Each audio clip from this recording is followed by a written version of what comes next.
Welcome to the Temple of Flame.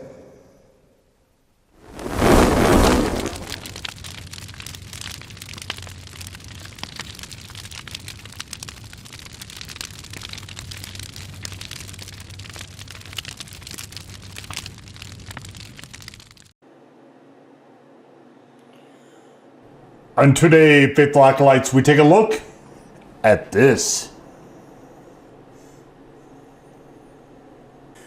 And what this is from Smokin is, it is the Pepper X Steakhouse. And we've got 6 fires here. And a section about Ed. I've been kind of keeping half an eye out for spicy steak sauces. There's not, to my mind, a lot of them.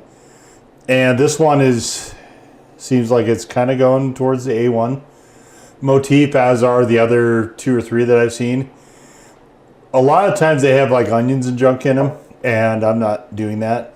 Melinda's has one, but that one is very difficult for me to find unless I want to pay like 4 prices on Amazon for it. So I do have half an eye out for that, but I don't eat steak like hardly ever. In fact, I can't tell you the last time I had a steak. I'm trying to think of when it was. It might have been a video where I had a carne asada. That would be the closest that I've come in recent memory. And I just don't have steak a lot. And that is not going to change for this video. When I do have steak, I tend to buy, like, I'm pretty particular about what I want. And I generally, the last thing I want to do is to add another element. Salt, pepper, that's pretty much all I want. And then I want that steak to speak for itself. If you buy sort of some of the other cuts that aren't maybe necessarily, when I get steaks, I tend to get like, I like porterhouses. T-bones, I can kind of go either way. They're just a little, they're sort of a mini porterhouse. I don't like those a lot. There is the ribs, you know, the sort of ribeye. That's what I'm thinking of. The ribeye is usually, I'll get one of those 3 things. I have got sirloin in the past as well. Sirloin is something I would consider actually using this on, or like a strip steak. But I just don't, it's not really the thing. I've never been a steak guy. It just isn't what I prefer, I guess, generally. It's just, they tend to just be overall just kind of a bit too heavy for me. So what we've got here is, so let's look at the ingredients. We have water, cider vinegar, light brown sugar, raisins, soy sauce, tamarind paste, garlic, spices, chili powder, which is the Pepper X, and xanthan gum. And this is just, like I said, kind of all towards the whole, towards the whole A1 steak sauce, which I do like A1. I don't love it, but I do like it. I don't know what this Keiko business is. I'm really kind of mystified. Okay, is it KDCO? I'm kind of mystified what's going on over there in good old Fort Mill. Because like the word pucker butt doesn't even appear on this label anywhere. So maybe they're running side by side. I don't know. But this is one of the newer Pepper X products that he rolled out a whole bunch of them once that became the Guinness Book World's Hottest Pepper. So, but steak sauce, barbecue sauces, ketchups, mayo, stuff like that, mustards, all non-hot sauce stuff that I wound up covering just a chunk of it in 2025, way more than I ever thought I was going to. As you might expect, this is a bit on the punchy side. So I don't want to fill the spoon too much because we want to be able to see the color here. This it's sort of a maybe a grayish brown. It's a lighter brown. It's not like a deep, dense brown like the A1 is. This does not appear to have Worcestershire sauce in it either. So no Worcestershire. And we have, so it's not meant to be a 1-to-1 for A1, I don't think. Let's put just a tad more in there. But it is kind of that general motif. A1 is the one I see most often using raisins. But I've seen restaurants try to make their own steak sauce. Kind of spinning on A1. Like A1, they got lightning in a barrel with when they came up with that. That's for sure. So, all right. Well, let me get into this. This is going to be a bit punishing taking it like this. But boldly, therefore, we go.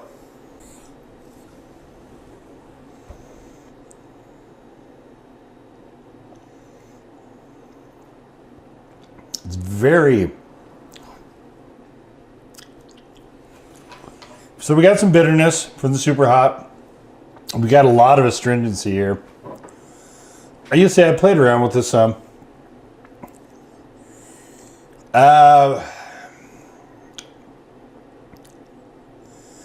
It is more astringent than the A1 is. Heat-wise, this is an easy 2 at this point. Easy 2. Will it get hotter? Probably. As we continue on. But,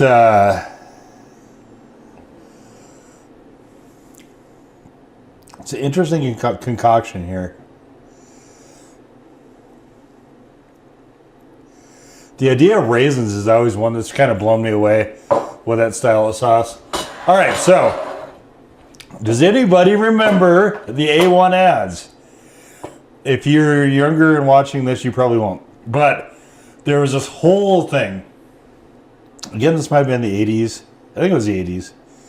Could have been the 70s, possibly. This whole thing with, what is hamburger? It's not chopped ham. It's chopped steak. And huge push from A1 to get everybody to start using A1 on burgers. So yeah, it's not chopped ham, it's chopped steak. So I did one that's plain that I just gussied up. This one, I wanted to see what it was like with a smoked cheese. So this is Gouda. And then here it is melted under the layer of cheese. This is just American cheese. I happen to have some left from different burgers that I've done. I've grilled burgers more than normal this year.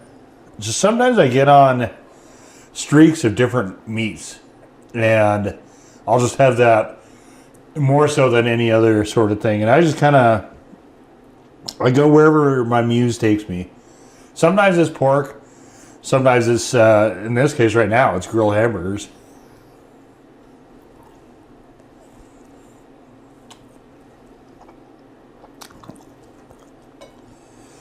It used to be chicken thighs. I still do those, but chicken, I'm kind of back to chicken being boring.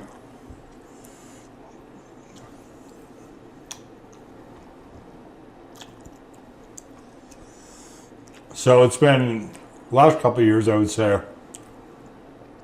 Kind of tapered off of that. So these are all salt pepper burgers, and man,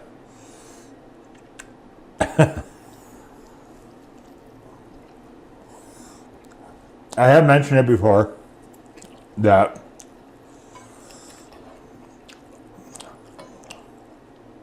Smokin Ed does not have a heavy hand on salt when he uses it. In this case, soy sauce would normally be the salt here. I remember back years and years ago, I used to make a steak marinade with soy sauce and A1. And I'd let them sit in there for a couple days. This would make a really interesting steak marinade. Once I got older, I started adding like jalapenos and habaneros and stuff to it.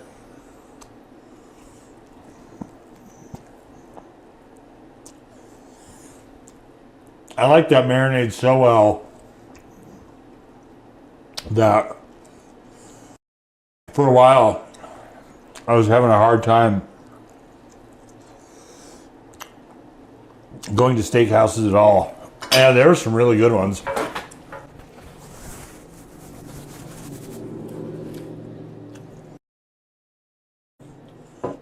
So, even with Pepper X fairly far back in the mix, this is it's quite punchy. I don't think I'm going to come off the 2 yet.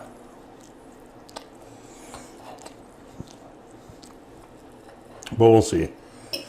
This one I wanted to see what it was like if I warmed it up and then had the cheese encapsulate it. All this is right out the grill as you can get. I took it off the grill, turned on the cameras. Oh yeah. It's punchy. Oh man. Wow.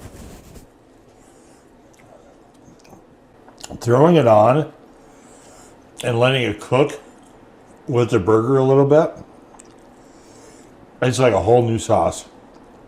That's really good. What I really like about that is it has cut down, it has tempered the astringency a lot. Wow. Oh, that's a ticket right there.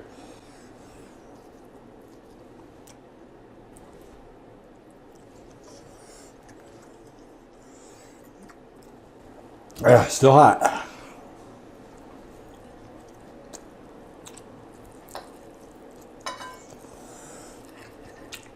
That was so much better. Wow. Wow, wow, wow. All right, so that's one of the reasons I wanted to try that. I wanted to see what the hell it do. There's a good chance this is going to be a bit challenging, though, for a lot of people.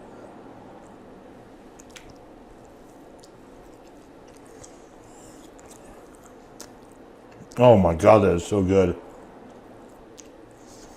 Okay. Cook with it on the grill. I'll just tell you now. Out of the bottle, it's interesting and quite punchy. When it's had time to warm up, when it's had time to gel with the meat, and hopefully you've seasoned the meat as well. Time to gel with that, time to gel with the cheese. That's when this stuff really shines. That was really good.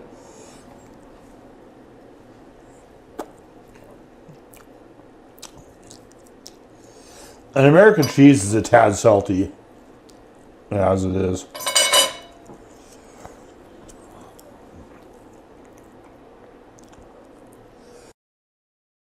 But, you know, I mean,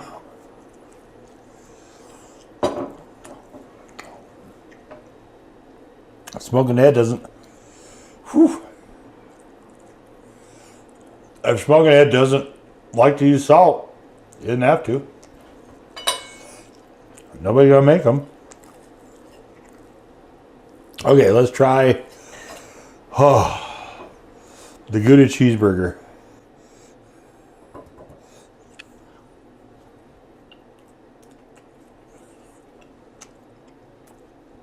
Oh, that's really good. Wow. Oh man. Wow. Coming in with the smoked Gouda. Yes. Yes, indeed. That is excellent.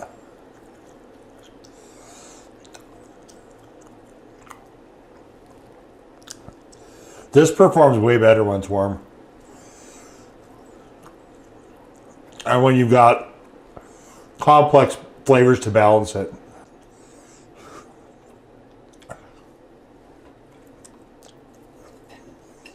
The heat is pretty pronounced. I've been eating it the whole time. There's still little bits where it'll hit me, and you know, kind of that moment when your tolerance is low and something hits you. And it doesn't quite take your breath away, but you have to pause for just a second to sort of process it. That's what this is doing to me. Oh.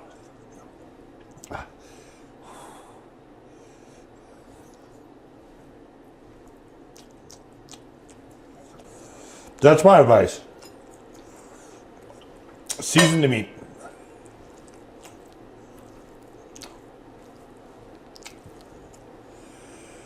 If you can cook with this on the grill as a finish sauce,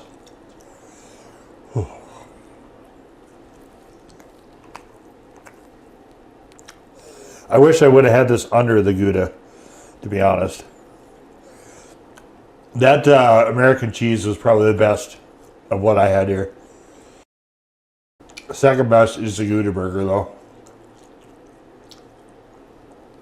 Holy balls, that's good.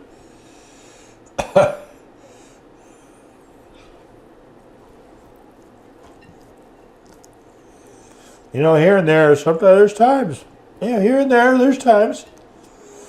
Here and there, there's times that I impress myself.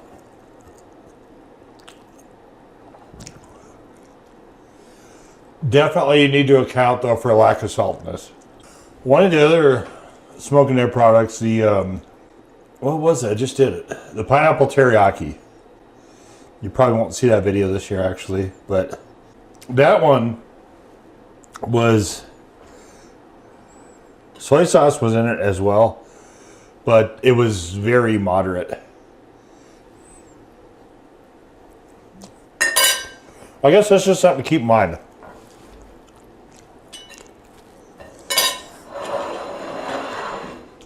If you're gonna come to a Smokin Ed party, I guess you might as well plan on bringing your own salt. All right, so yes, definitely a 2 for heat. Not giving it more than that. Flavor-wise, for me, it's a little bit too astringent. And part of that is because I think that A1 was so ubiquitous. It kind of conditioned us all into that flavor. And initially, though, with A1, I found that too astringent. And even still, I like it. Definitely the thing to do with some of these things when they are astringent like that. Like, I don't like astringent stuff with red meat. I think it just kind of clashes. So I like it to be, well, actually, what it was when I cooked it on the burger and warmed it up, cooked it with the burger, and then threw that cheese on top of it. And it melted into the sauce a little bit, warmed it up, kind of melded with the stuff. When I put this under the, I didn't put it under, when I was dipping the bottom side, which was the salt pepper side of the burger, into this with the Gouda, that was also excellent, truly excellent. And in both those cases, it definitely chopped down the astringency by quite a lot. So I think that might be, it'd be interesting trying to throw a little Worcestershire sauce in here. It'd be interesting to probably, I mean, definitely having a little bit more salt in there. To me, it radically sort of increased the enjoyment here. But this is an interesting spin on, it's a lot looser. It's a lot thinner than A1. It's not meant to be, I'm not accusing it of trying to bite on the A1 style. It's not a rip of that or anything like that. It is similar in some of the ingredients, but this is Like if you put them side by side and you taste them, you wouldn't have no difficulty at all actually identifying which was which.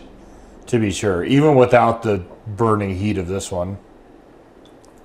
I mean, there's 6 peppers here. I give it more of a 2, but it is very pleasantly warm. I think I really think this is gonna be too much for a lot of people, and I don't know. Maybe he's trying to go for the dynamic of courting people that don't want salt in their condiments. Maybe, I don't know.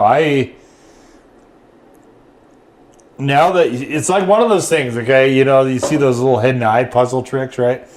Once you see a thing, you can't then unsee the thing, and you always see it when you look at that thing. Your eye gravitates towards it, right? Once you recognize like one of those hidden picture things. Well, for me, now that I've kind of glommed on to a lot of the sauces, either pucker butt or Smokin' Eds, that sort of have this low to no salt aspect to it, I can't unsee that. So certainly Ed can do whatever the hell he wants. Like, I'm not going to come out here and even attempt to tell him what he should or shouldn't do with the sauces. It's just a facet you need to know, I guess. And I think I've got maybe 2 more sauces. I think I've got another in the Smokin' Ed's name, and I think I've got another pucker butt on the shelf. And then I think there's also one that was in one of the more recent seasons of the hot ones. So there's probably 2 or 3 more sauces I have. But after that, that is, I think, an aspect that I just am going to have to pay closer attention to with the products that he's coming through. And sometimes it doesn't really matter as much. Like the Chipotle Express, I thought, was just a great sauce as is. But now that I'm noticing a lot of sauces can be very readily helped by the simple addition of salt, I can't unnotice it either. So, will it have bearing? I don't know. We'll see as it goes on. But anyway, as far as this, yeah, I mean, if you're a chili head, it's pretty slim pickings for steak sauces, to be fair. And this is very, I think, pretty clearly pointed at that direction.